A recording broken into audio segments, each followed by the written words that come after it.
Yo, what's up? It's your boy Tom. Today I'm going to teach you step by step how you can make this warp bounce effect here in After Effects. So without further ado, let's hop right into it. So here inside of After Effects, we have our clip right here. And this is the transition we're going to be making. As you can see, super cool, super seamless. I'm going to show you guys how to do that. First, we're going to add an adjustment layer right here. And we're going to add a warp effect. It's gonna look like this, looks kind of trash, but don't worry, we're gonna fix that. We're gonna make that fisheye. We're gonna make the bend negative 100 right here, and we're gonna keyframe that right at the beginning. We're gonna go a couple of frames ahead, probably like, actually, maybe like this many frames, okay? And we're gonna make that 0. So now we have this kind of look, kind of boring, but we're gonna do a lot to spice this up. I'm just gonna stretch this out a bit further. Now what I'm gonna do is just copy and paste these keyframes just again like right here. So now we have like two little warps going on. Doesn't look very smooth, but we're gonna go ahead and fix that by right clicking keyframe assistant, easy ease, and we're gonna head inside of the graph editor to kind of fix things up. So we're gonna select all of our graphs right here. I just missed that. All right, perfect. Let me just select this first one right here. So what I'm gonna do is make a graph similar to this. So, you know, it speeds up in the beginning and then boom, hits right into the next one super fast. We're gonna grab this end one right here and kind of bring it forwards like this. So now it looks like this. Yeah, it looks super smooth already, but we're gonna tweak it a bit more because I think we can probably get it way smoother than this. So I'm just gonna tweak this one right here. Let's see how this looks. Okay, that's looking a bit better, but not as smooth as I would hope. So let me just figure out.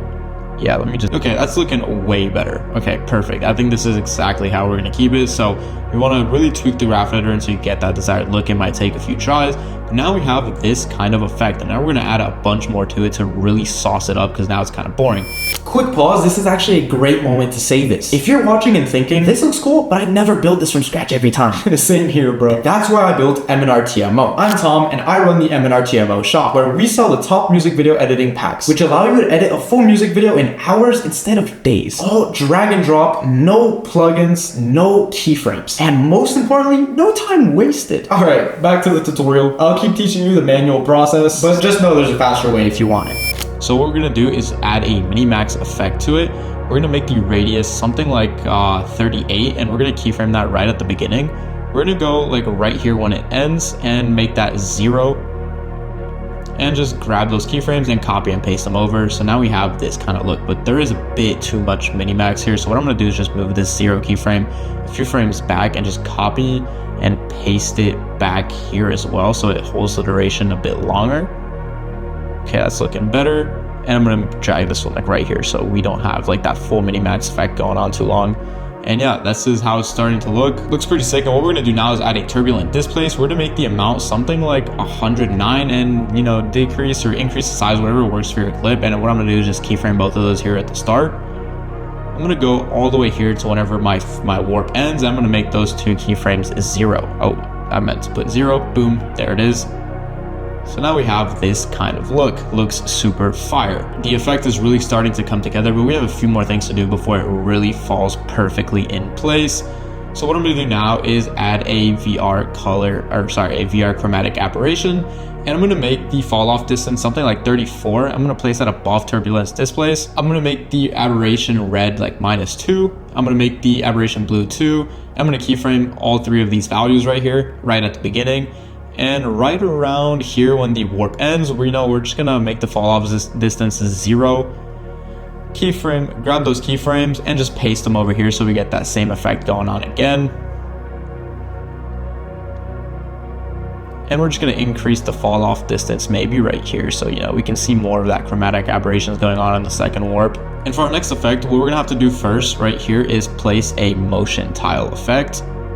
So I'm gonna go over here, search motion tile up, and I'm gonna add that in. And I'm gonna make the output width something like 200, same with the output height, and we're gonna select this box, very important. And now we're gonna add a CC vector blur. This is really what ties the effect together. It's gonna look super sick. So we're gonna make the amount something like 50 right here. As you can see, we get this really cool effect going on. And we're gonna make the ridge smoothness something like this until we get this kind of look. And we're gonna keyframe the amount and the ridge smoothness right here at the beginning. We're gonna go right before our warp ends, and we're gonna make the amount 0. We're gonna grab those keyframes and we're gonna copy and paste them onto the second warp as well. So now we have this kind of look, but we can't really see the CC vector ruler on the first one right here. We can see it more on the second one. So what I'm gonna do, I think I'm just gonna, drag this keyframe up over there so we still have time, and I'm gonna drag these like over here.